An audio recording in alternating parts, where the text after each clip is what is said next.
Hi guys, welcome back. I've seen many of you already here. I see Aaron's here, Shitansu's here, Magali, Merkel, Albin, Amy. What is this? Aparna. Hoping I'm pronouncing that right. Let me see who else is here. Okay, so guys, remember every week when we do this, if you keep checking in with me every week, you get 5 points on your exams. So this one will be counted to your first test, which will be due on what is it? Next Monday, I believe, or next Sunday. Probably Sunday. I want to say Sunday. So whatever day you have on Canvas, that's the day that's due for the first test. Okay. So make sure you guys start early. And I see many of you have already finished your chapter 1 homework. That's great. So get an early start and finish everything as soon as possible. And then keep in mind, there is no open day for any assignment, which means everything is open. So if you do want to finish everything early, go right ahead. I mean, really, there's nothing stopping you from finishing class within a week or two. So try that, and if I have any question, let me know. Now, for each week meeting, this is how I'm going to do it. Now, since this is a very, very short class, and then you pretty much have 3 weeks to cover 18 chapters. So every week, we're going to go over the PowerPoints on the meeting. And then this meeting, you don't have to stay for the whole meeting if you can. You can come in and go. But just make sure every time you hear, put a comment in the chat box. So guys, if you're watching this right now, look on the right side of the screen. There's a live chat box.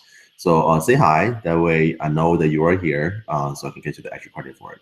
And then for anybody who's watching this a recorded session, once we finish, you'll be able to comment below the video. So put a comment in there to say hi, so I know that you watched the video, and I'll get you 3 points on the first test. Okay. So let's talk about the class. Now, there was an issue with the grading system for MindTap. It should take the highest grade, but for some reason, it was getting the average of everybody's assignment. I just fixed that, so now it should be okay. So if you go back to your MindTap, check on the grade, it will show you the highest instead of average. Okay, so guys, if you notice anything that's not right with MindTap, let me know as soon as possible. So I'll fix that for you guys. Hi Heidi. What else need to say? Oh yeah. So when we do the live section for the online meeting, anytime if you have any questions, just type in the live chat box. What I'm doing right now, I have 2 computers with me. That's why you see me looking this all the time. I'm looking at the other computer. So so if anytime you have any question, just type into the live chat box, and I'll answer as soon as I see it. Okay. So guys, if does anybody have any question right now about the class? Keep in mind there is about 15 seconds delay between the live video and then what you see on your side. So I might be a little slow answering questions.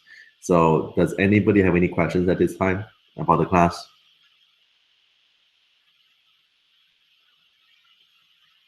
Let me wait for a second or two.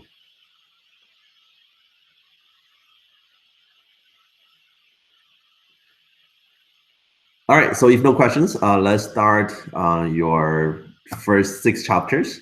We have a lot to talk about. Again, keep in mind, if anytime you have questions, just let me know, okay? So let me do screen sharing. Oh, we do have a question.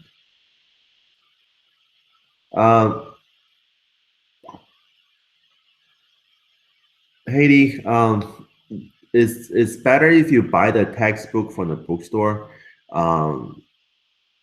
I mean, from the college bookstore, because if you buy from the college bookstore, the price is very similar to what you see online. But if you buy it from the college bookstore, you do get a physical textbook.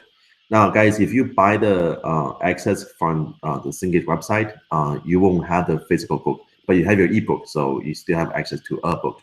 However, if you buy this from any other provider, so if you buy them from Amazon or from any other bookstore, there is a risk that your access code wouldn't work with our class.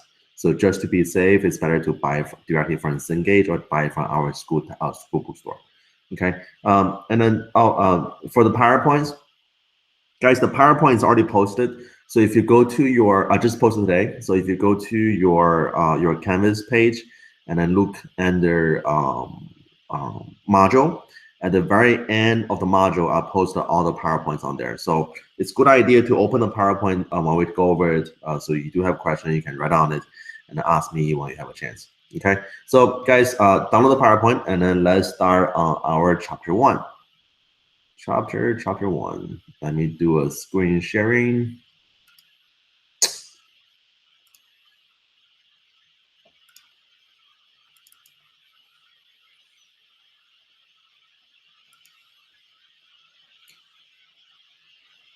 All right, so chapter 1, we're going to talk about the 10 principles of economics. Now, this chapter is very basic definitions. So I'm going to go over briefly with you guys, and then again, have any question, let me know. So let me do a full screen.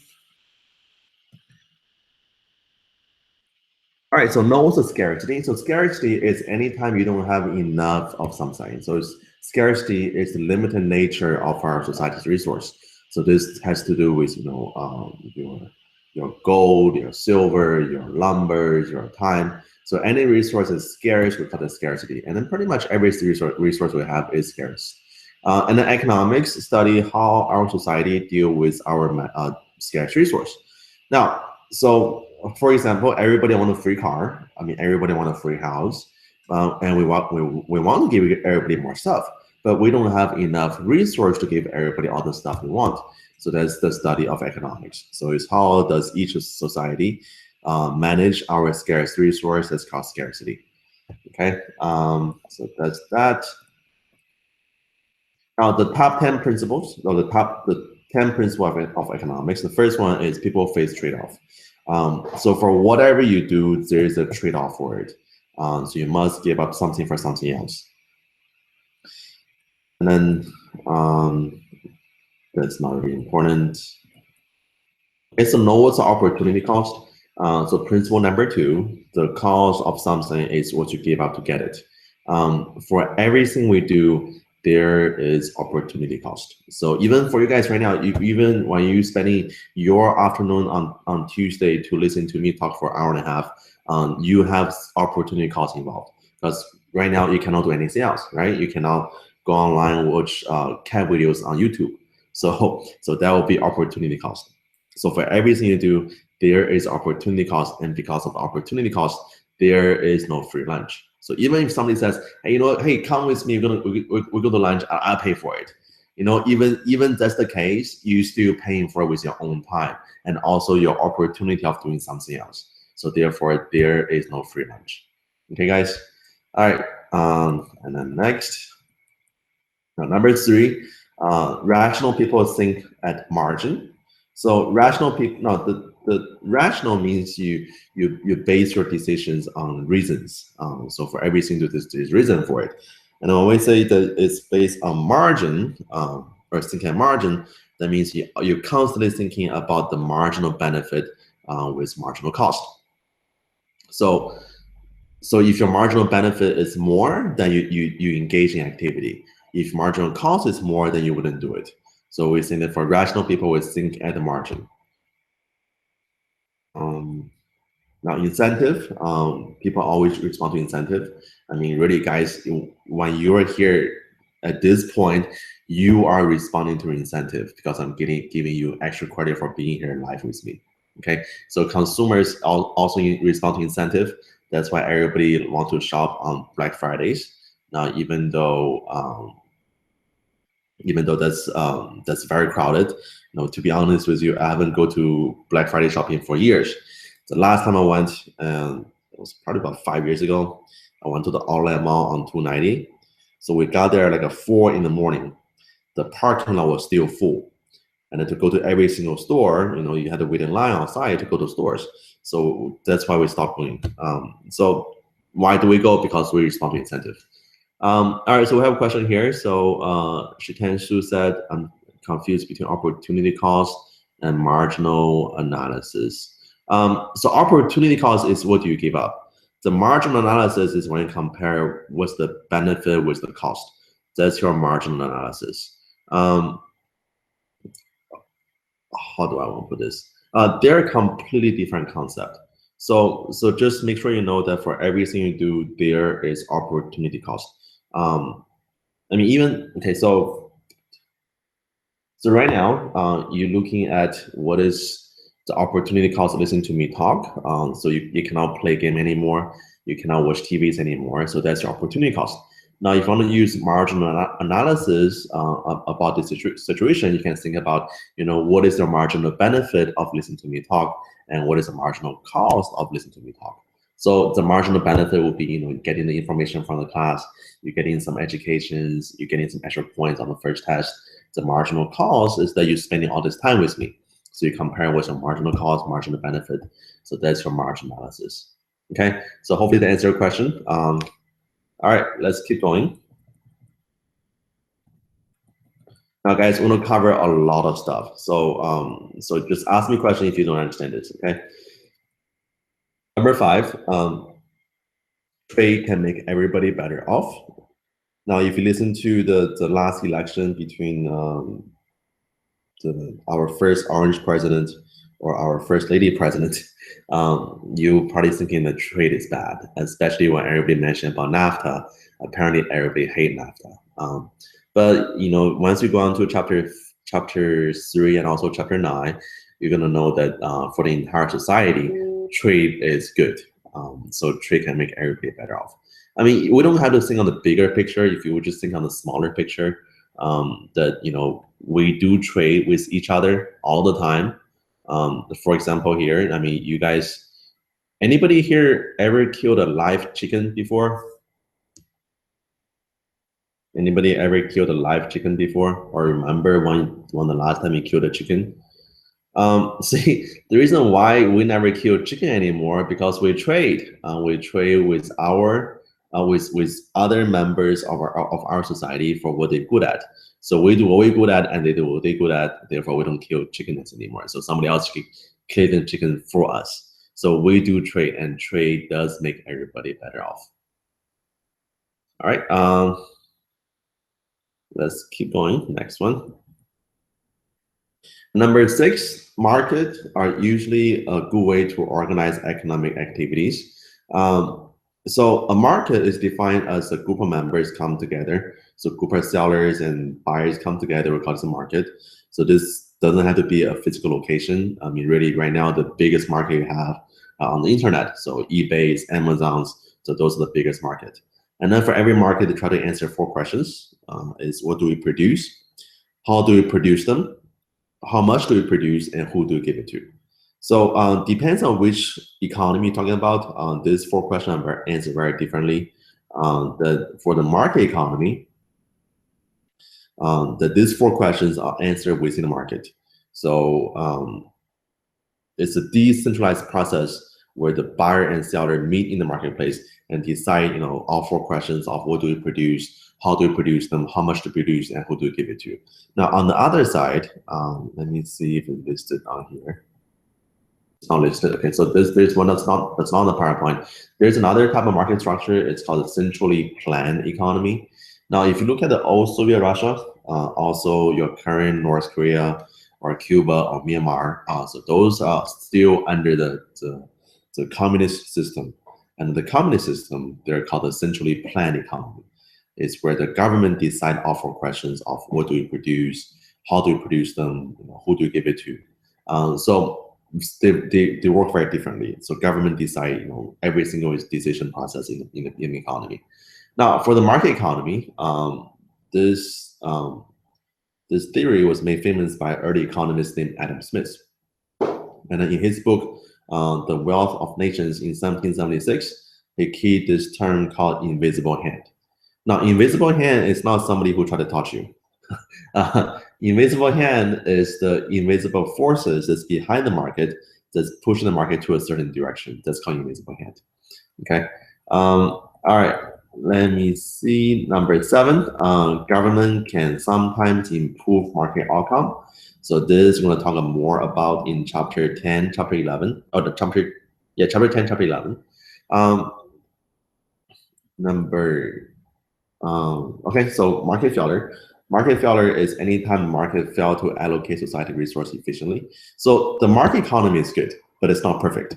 And then more than often, it is very, very imperfect. So we need government to step in to enforce this economic efficiency. So that's called market failure. And then externality is when production or consumption of good affect bystanders. That's called externality. Anytime you have pollutions, anytime you have uncompensated expenses, that's called externality. And then this term over here, market power, you guys can learn this a lot in the later of the class. Market power is when you have a single buyer or seller who has substantial influence on the market price. That's called market power. So in chapter 15, we're going to talk about monopoly, and I'm going to talk extensively about market power. All right, and then next,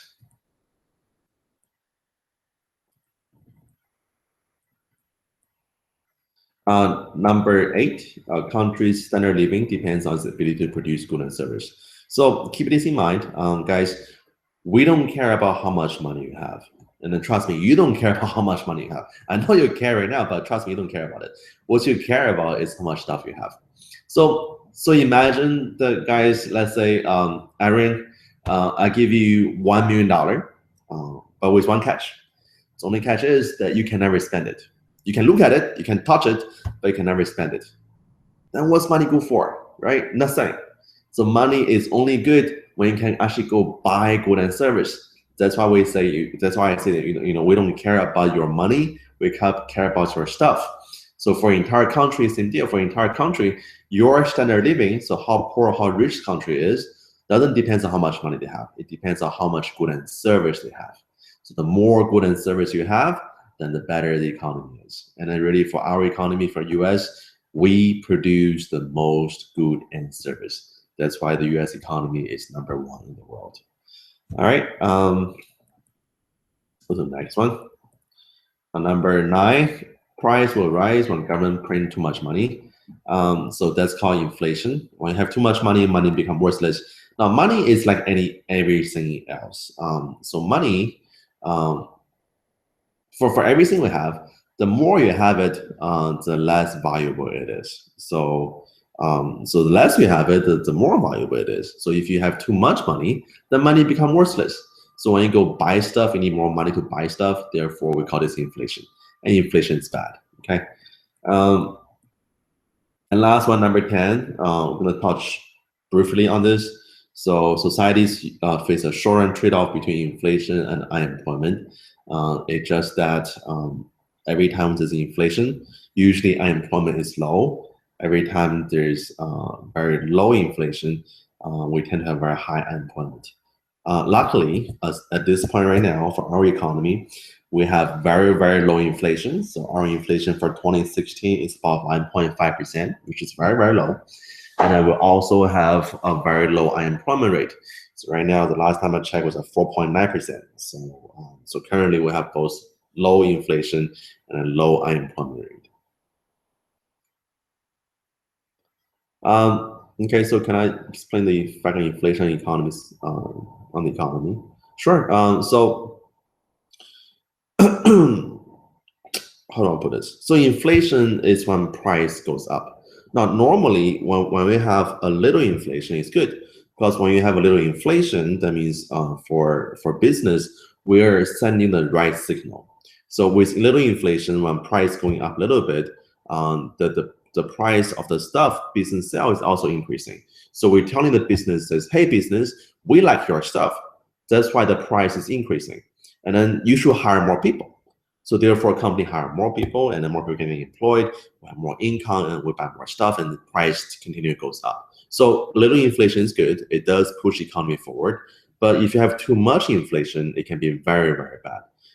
Let me give you an example of a very high inflation. So this happened in the early 1930s. In Germany, before the guy with the mustache become the chancellor. So in 1930s, Germany was having record inflation. Now inflation was so bad that people were getting paid. Now over here, we're getting paid, once every 2 weeks. But in Germany, 1930s, people were getting paid twice per day. So you work half day, and then you take your half day pay, you go buy whatever you need. Now the reason why they work that way because if you wait until end of the day to buy whatever you need, the price will be higher. So that's how fast the inflation was. So the price was increasing every single hour. And then for many people, when they go out to eat, they prefer to eat first than pay. I'm sorry, they prefer to pay first than eat. Because if you eat then pay, price will be higher. So inflation was very, very bad for the economy. Now, when you have very high inflation, people don't want to save money anymore. Because if you save money, then money becomes worthless. So with no saving, there's no investment. With no investment, the economy doesn't move forward. So for any economy right now that has very high inflation, usually this couples with very bad recession for the economy. And a current example you can think of, guys, if you look into what's happening in Venezuela today, Venezuela is having an inflation about 400%. So it is today one of the highest inflation in the world. And then that economy is currently in ruins. So the entire country is pretty much all stopped. All right, so that's it for the first chapter. Does anybody have any questions about this chapter? No? All right, if no questions, let's do chapter 2. Discard. You know what, guys? I think it's better if I just go over maybe 3 chapters today, and then I'll post more videos online, and then so you can access them anytime you want. Because if I do 6 chapters all in one setting, I mean, this is a lot of information to take in. So it's probably better for you guys to take it slowly, one day by day. So for today, we'll just go over 3 chapters, and I'll post chapter 4, 5, and 6 videos online on YouTube, and you can access them anytime you want. All right, Tansu, you have a question? Yeah, guys, if you have a question, just ask me, okay? All right, let me do number 2.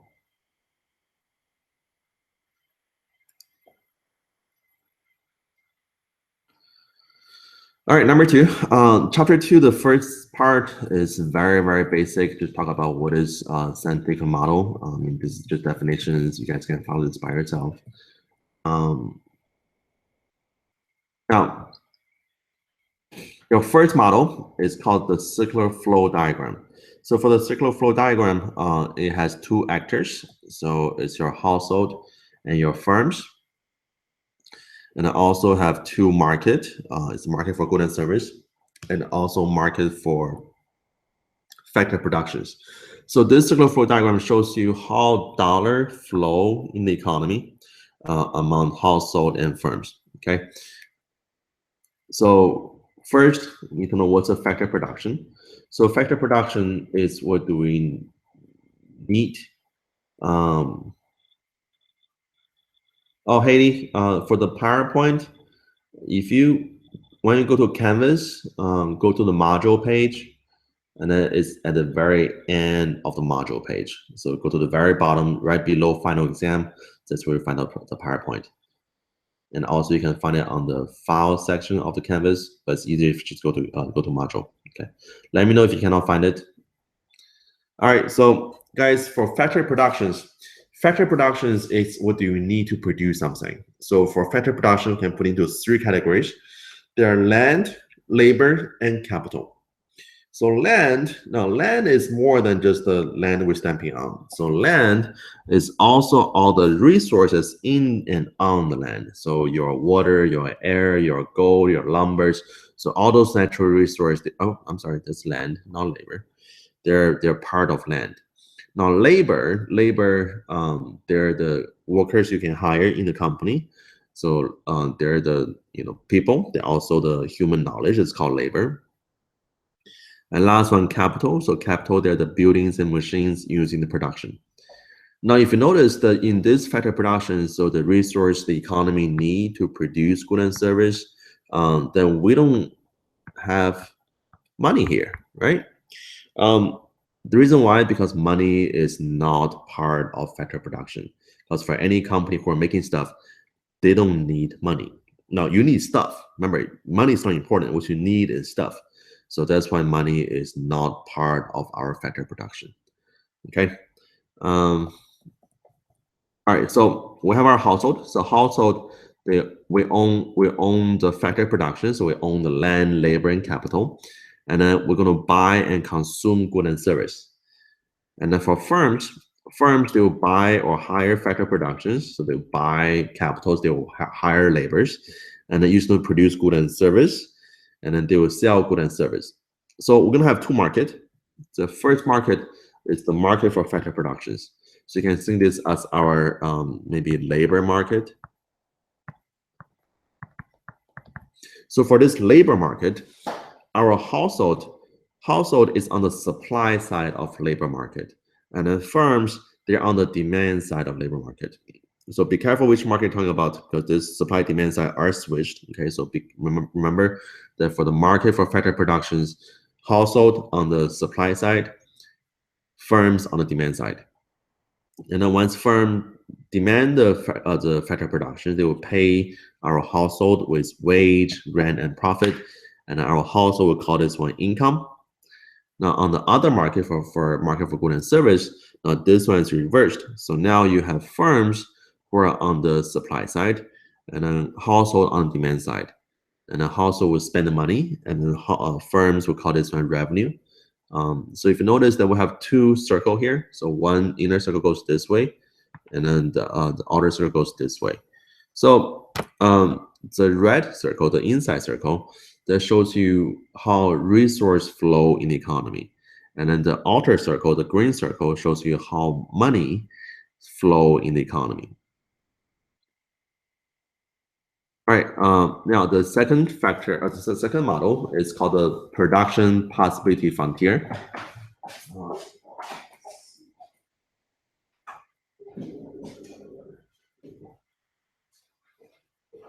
All right, so for the production possibility frontier, now some book call this production possibility frontier, and ours call it production possibility frontier. Wait, what did I say? Production possibility curve. So some call it production possibility curve, and ours call it production possibility frontier, but they all mean the same thing. So for this frontier over here, it shows you the combinations of two good the economy can and possibly produce given available resource and available technology. And then let's do example here. Suppose we have two good, we have computers and wheat, and then they will share one common resource. So they will share labor. Now for this labor resource, we're going to measure this in hours, so labor hours. Now labor hours, this one, it just how many labor do you have? So people, PLE, can't spell, times how many hours they work. So that's called labor hour. And then this economy will have total of 50,000 labor hours per month available for production. Now, to produce one computer, it will require 100 hours. To produce 1 ton of wheat, it require 10 labor hours. So for our first combination, we can, if we use all of our resource, all the labor hours produce computers, so that will be 50,000 labor hours. For every computer requires 100 hours, so that means we can produce so 50,000 divided by 100, this will be 500 hours. And then for wheat, we're going to spend 0 hours on wheat, so we're going to produce 0 wheat. So that's your first combination. And then for the second combination, if you do 40,000 hours, that's 400 computers, and then 1,000 wheat, and then 250 computers and 2,500 wheat, and then 100 computers, and then 4,000 wheat, and last one, 0 computers and 5,000 wheat. So these are the 5 different combinations. Now with these combinations, we can draw our production possibility frontier. So for the production possibility frontier, I'm going to put each good on each axis. So wheat on the vertical axis, computers on the horizontal axis. So you draw the production possibility frontier, and then it will be first put the 5 points in there, and then connect all the 5 points. And this line is your production possibility frontier. Now this line has some very special properties. Now, first of all, this line shows you the combinations of different productions the country can produce. And then you can also see the impossibles, or the was not possible. So, for example, can this economy in 1 month produce 500 computers and 5,000 wheat? Now, to produce 500 computers, this requires 50,000 labor hour, because it's 100 hour each, so times 500 is 50,000 hours. And then produce 5,000 wheat, this also requires 50,000 hours. So if we're going to produce both of this at the same time, that means, months we're gonna spend 100,000. Oh, this is terrible handwriting. So that will be we're gonna need 100,000 labor hour. Now we don't have that many labor hours. We only have 50,000. So if you graph this point, that point will be right here. So 500 feet and 5,000, and this point, we call this one impossible, because we don't have enough resource to produce at that point. So for any point that's outside the curve over here, we call this point impossible. Now for any point that's inside the curve, so let's look at this one over here. So can this economy produce 100 computers and 1,000 wheat? Well, let's take a look. 100 computers over here requires 10,000 labor hours. 1,000 wheat requires 10,000 labor hours. So combine them together, there will be a total of 20,000 labor hour. So we do have that many labor hour. We have more than enough. We have actually 50,000 labor hours. So if you produce at this point, this is very possible. But however, at this point, we're not using all the resources we have. So we call this point inside, this point is called inefficient. So points outside called impossible, points inside called inefficient, and then for any points on the curve, they are called efficient. Because for any point on the curve, we're using all the resources we have. Because if you look at every single one of these combinations combined together, they all take a total of 50,000 labor hours. So any points on the line, we call them efficient. So remember, outside the curve called impossible, inside the curve called inefficient, and then on the curve is called efficient. All right, so this point F over here is inside, we call inefficient. And then if you have point G over here, which is outside, we call impossible. And then remember, for any points on the line, so points over here, and then points anywhere on here, they are called efficient, because we're using all the resources we have. All right. Okay, so one more thing, the production possibility frontier also shows you, it will show you the opportunity cost of production. So when you produce one computer, how many wheat do you give up? And vice versa, when you produce 1 ton of wheat, how many computer do you give up? Okay, so that's opportunity cost. Now, if you follow what the book shows you, the book will show you, rise over run, and then find the slope for the line, and then you flip the slope, and that'll be the answer. Let me show you a different way, a better way to do this. The reason why I think it's better because I'm teaching this. Okay. All right. So we have these two countries here. We have France and England, and then let's find out what is the opportunity cost of close, or which country has a lower opportunity cost for close. Now, the way I'm going to show you, I like to call this one the 4 prices. So when you have 2 countries or two parties, and then you have 2 productions, so together you're gonna have 4 prices between the 2 country and two productions. So let me show you how to do the 4 prices. Let me open my OneNote.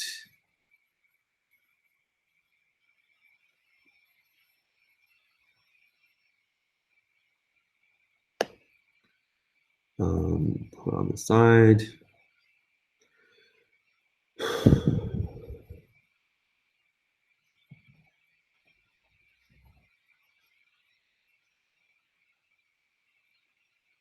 There we go. All right, so for the 4 prices, this 4 price will be each good for each country. So we're gonna start with price of wine in France, price of clothes in France, price of wine in England, price of clothes in England. All right, now for the 4 prices, I know that you have all these lines in the middle. We don't care about any of the lines. All we care about is the to end point. With the end point, you see the answers. So remember this, whatever you're looking for, the maximum value goes on the bottom of the fraction. So we're gonna do a fraction here. So first, let's do the price of wine in France. Now remember, whatever you're looking for, the maximum number goes on the bottom. So for France, at maximum, they can produce 600 wines. So 600 wines goes on the bottom. And then the other good goes on top. So 300 cloths goes on top. And if you simplify, this will be half, no, cloths. Now, so which means that your 1 bottle of wine will be equivalent to half unit of cloths. So the opportunity cost is not how much it costs to produce the good. The opportunity cost is always in turn of the other good. So if you produce 1 bottle of wine, how much cost do you give up? And then for cloths, we do the same thing. So the maximum number goes on the bottom. So 300 cloths goes on the bottom, and then the wine goes on top. So 600 bottle of wine. And simplify this will give you 2 bottle of wine. So 1 cloth is equivalent to 2 bottle of wines. And then we do the same thing for England. So the maximum number goes on the bottom. So for England, they can produce maximum 200 wines. And 300 cloths goes on top. This will be 3/2 cloths. And then for cloths in England, same deal. So 300 goes on the bottom. 200 goes on top. So this would be 2/3 wine. So these are the 4 prices. And then with these 4 prices, you can find out which country have a lower opportunity cost of cloths. So for cloths in France, costs you 2 bottle wine. For cloths in England, costs you 2/3 wine. So England have a lower opportunity cost in the production of cloths. All right, everybody got it? So that's how you do the 4 prices. So set it up that you're gonna find the price of each good in each country, and then whatever you're looking for, the maximum number goes on the bottom of the fraction. Okay. All right, so let's continue on chapter 2. I think we're almost finished on chapter 2. Oh, this is important. So economic growth. So one way to show the economy is growing is anytime if your PPF is shifting outward, this is called economic growth. So if you go from the black line to the red line, they'll be showing economic growth. We can skip this, not important. Okay, so know the difference between micro and macroeconomics. So for our class, micro, we study everything on a smaller scale. So we study, individual industries, individual consumers, individual companies. That's the microeconomics. Now, macroeconomics study the economy on the bigger scale. So informations like inflation, unemployment rate, economic growth. So those would be called macroeconomics. All right, and next one, the difference between a positive statement and a normative statement. A positive statement dealing with what the world is, a normative deal with what the world should be. Another way to think about it, a positive statement would be anything dealing with facts, numbers, those would be positive statements. So if I tell you that the iPhone has a bigger screen compared to Samsung Galaxy, well, we can measure that, right? That's based on numbers and facts. So that would be a positive statement. But if I tell you that I believe iPhone is a better phone compared to Samsung Galaxy, well, that's based on my personal opinion. So that would be called normative statement. Okay, so positive is dealing with facts, numbers. Normative is dealing with personal opinions and personal belief. All right, so that's that. Okay, so that's it for chapter 2. And then next, let's look at chapter 3. Don't save. Now, chapter 3 is probably one of the most difficult chapters in the entire book. So if you find yourself struggling, that's okay. You're not alone. This is a very difficult chapter. Okay, but just ask me questions. So keep asking me questions. All right, chapter 3. Guys, give me 1 second. Let me go drink a glass of water.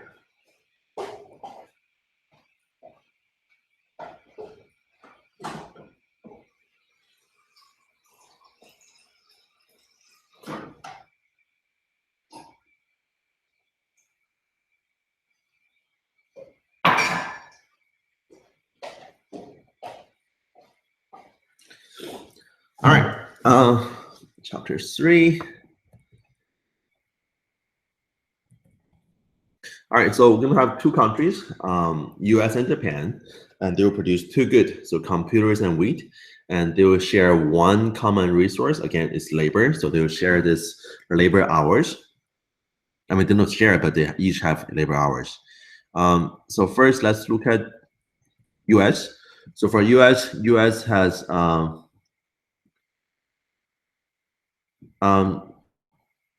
Haiti, yeah, no problem. I can help you with your engages. And then I'll answer questions on the email. Okay. So US has 50,000 labor hours available for production, and then to produce one computer requires 100 hours. Produce 1 ton of wheat require 10 labor hours. So for US PPF, like the one we did before on chapter 2. So PPF for US looks like this.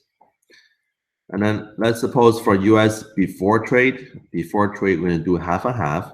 So US is going to produce and consume 250 computers and then 2,500 tons of wheat. So this will be the US production point, and it's also US consumption point. Now, next is Japan. So Japan has 30,000 labor hours, and to produce 1 ton of computer, one computer take 125 hours. To produce 1 ton of wheat take 25 hours. So let's draw the PPF for Japan. The easy ways to do it is to find out the two extreme production numbers. So at maximum, let's see computers on the vertical axis. So for Japan, at maximum computers, they can do 30,000 divided by 125. There'll be 2,400 computers. Yeah, or 240 computers. And then for wheat, so there will be 30,000 hours divided by 25. That's 1,200 wheat. So connect to point, that's your PPF. Okay. Well, okay. So there's a switch, but same thing. So your wheat over here is 1,200. Computers over here 240. And let's suppose for Japan, they also do the same thing. So Japan would do half and half. So they'll be producing and consuming. So this would be 600 tons of wheat and 120 tons of 120 computers. Now, one benefit of trade is that trade allow each country to do what you're good at, and then you can once you produce what you're good at, you can trade with other countries and then get what they're producing, what they're good at. So with this specialization, trade will allow both countries to consume more than what they can produce by themselves. So before trade, the U.S. have 250 computers and 2,500 tons of wheat, and Japan's 120 and 600. Now let's look at what happens when they do trade. So once they trade, just suppose, the U.S. produce 3,400 tons of wheat, and then let me see, 34. So if U.S. produce 3,400 tons of wheat, there will be 160 computers. And then for Japan will only produce 240 computers in their wheat. And then the two countries will trade with each other. Okay, so for US, going to produce at this point. This is our new production point. And then for Japan, they're going to be at this point. This is their new production point. And then afterward, they will trade. So the term for trade, well, first let's know what's import export. So export, they're good produced domestically, so overseas is export. Import, they're good produced overseas, but sold domestically. So guys, if you go to Walmart, pretty much everything in Walmart is imported from other country, and then many of them they're import from China. So that's called import. So stuff that's made in China but sold over here, that's called import. Now, if anything that's produced in America and sold in China, that's called export. All right, so let's suppose the trade. So the term for trade is that we're going to send 700 tons of wheat to Japan, and Japan will send 110 computers to US. Now let's see what's going to happen. So once this happens, now remember for US, we produce 160 computers and 3,400 tons of wheat. Now once we trade, what did we say we trade for? So 700 tons of wheat, 110 computers. So our wheat production, we're going to import 110 computers. We're going to export 700 tons of wheat. So at the end, we're going to have 270 computers, and this subtract this will be 2,700 tons of wheat. So this is our consumption point. Now, if you draw this consumption point, it's right outside of our production possibly found here. Now, remember we called this before in chapter 2 that for any point that's outside, we call them impossible, right? But look at this, with trade, once US trade with Japan, the US now we're able to consume what used to be impossible. So this impossible point is now becoming a possible consumption point for US. So which means US, we are better off when we trade with Japan. Now let's look at the case for Japan. Then maybe the US is better off, the Japan must be worse off. So if Japan produced 240 computers, and then they're going to import 700 tons of wheat from US, at the same time export 110 computers, then Japan will have 130 computers and 700 tons of wheat. Now, if you graph this point over here on the graph, this is also outside. So which means Japan is also able to consume a point that used to be impossible. So when US and Japan trade with each other, then they're both able to consume at a consumption point that's used to be impossible when they're producing everything by themselves. So that's why we say trade is better for everybody. All right, make sense?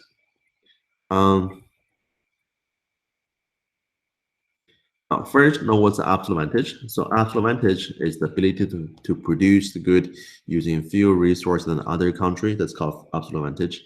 Another way to think about it, that if the country or the company can produce more of the good, that's called absolute advantage. So if you look at US and Japan, let's go back. Now, for US, at maximum, we can produce 5,000 tons of wheat. And then for Japan, maximum, they can produce, what is this, 1,200 over here. So US at maximum can produce more number of wheat. Then we say US, we have the absolute advantage in production for wheat. And then for computers, same deal. For computers at maximum, US can produce 500 computers, and then Japan can produce a maximum 240 computers. So US can produce more computers. Then we say US has the absolute advantage in production of computers as well. So for the absolute advantage, it's possible to have one country with both absolute advantage. Now the next one is called comparative advantage. Comparative advantage is whoever can produce at a lower opportunity cost. We call this comparative advantage. So for this, we're going to use our 4 prices. So let's do that one more time. Discard, don't need that right now.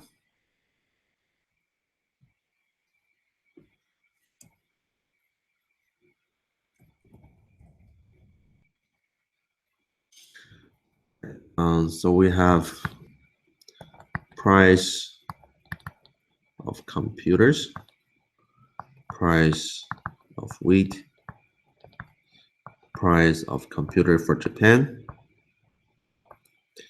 price of wheat for Japan. All right, so for computers here,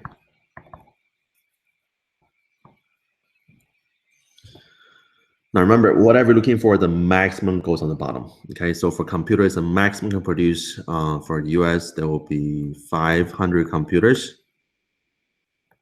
And then the wheat goes on top, so 5,000 wheat. Whoa. Here.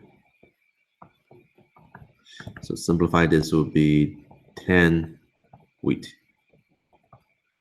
It's too thick. There we go. And then for wheat, same thing. So 5,000 wheat on the bottom. 500 computers goes on top. So that will be 1/10 computers. And then for Japan, we do the same process. So whatever looking for goes on the bottom, the maximum. So for Japan, what's the number we said? There we go. So Japan computers, a maximum was 240 computers, and wheat is 1,200 wheat. So this would be 5 wheat.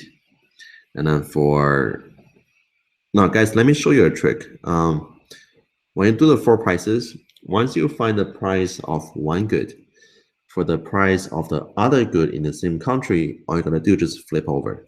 So you see over here, we have 5 wheat for one computer. Then you flip over, it just become 1/5. Oh, that's an ugly 5. Eraser.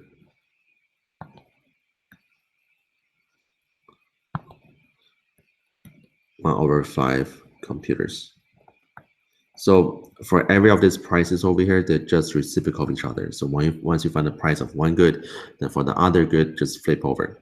Now, to find comparative advantage is whoever have a lower opportunity cost, then we call this comparative advantage.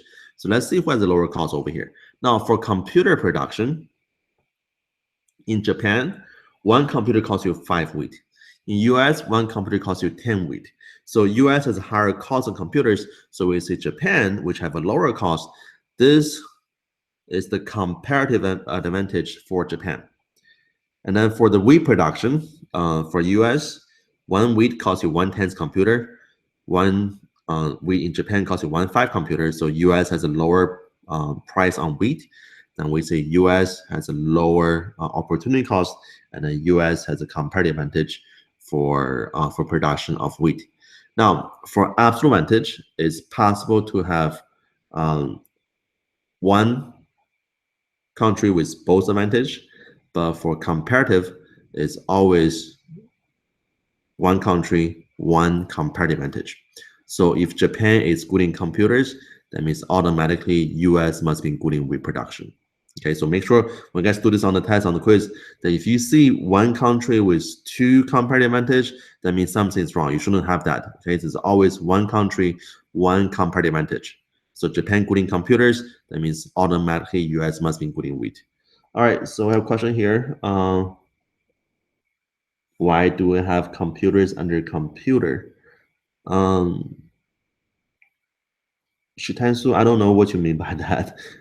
It's always, when you do the fraction here, is they're always different good. So you see the fraction here, we have 5,000 wheat and 500 computers. So it's always between different good. So you shouldn't have both computers on both the numerical and the top and bottom of the fraction is always different good.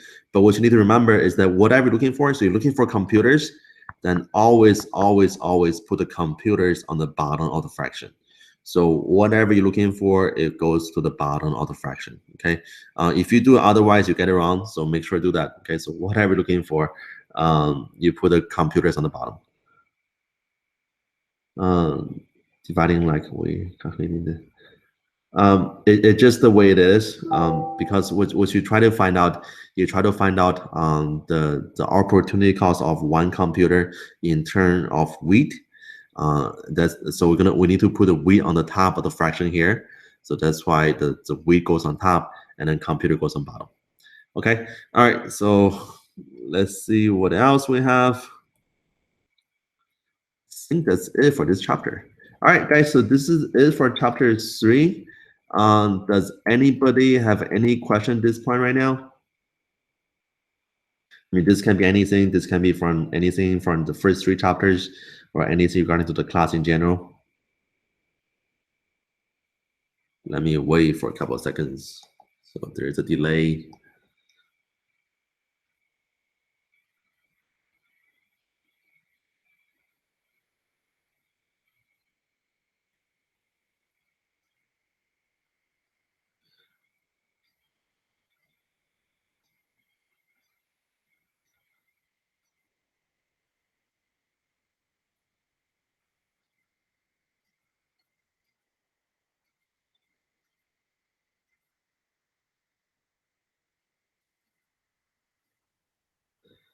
Um, okay, so we don't take attendance for the class, but I do take attendance on this extra credits. So every time when you guys join the extra credit meeting live, and then you put your comments in the chat box, then that's how I know you're here. So you will get your 5 points on the test every time you check in. And then if you cannot check in live, if you're watching the recorded session, make sure put a comment in the comment box below it, and then that's how I know you're here. Okay. But as the class itself, we don't take attendance. Haiti, if you want to Skype, let me check my Skype account. I haven't used Skype for years, but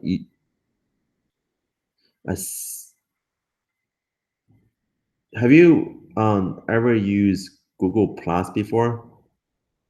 I don't think you have. I'm looking at your Google Plus page. Um, there's not that much stuff on there. Okay, yeah, we can do Skype. So Haiti, send me an email, and then let me set up my Skype account, and then we can do Skype once we finish the meeting here. Okay. All right. Does anybody have any other questions?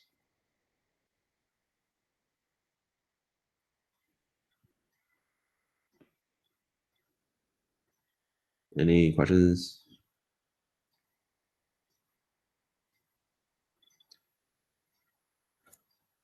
All right, so guys, if no questions, then let's end it here today. So check out your announcement section of the Canvas page. I will post the videos. So it won't be live anymore, but I will post a video on YouTube to cover chapters 4, 5, and 6. And then if you guys have any questions, just let me know, and I'll be happy to answer questions. All right, guys, so good luck, and I will see you again online live same time next week. So let's do 2 o'clock. So 2 o'clock next Tuesday, let's meet online again, okay? All right, guys, good luck. I see you in a week.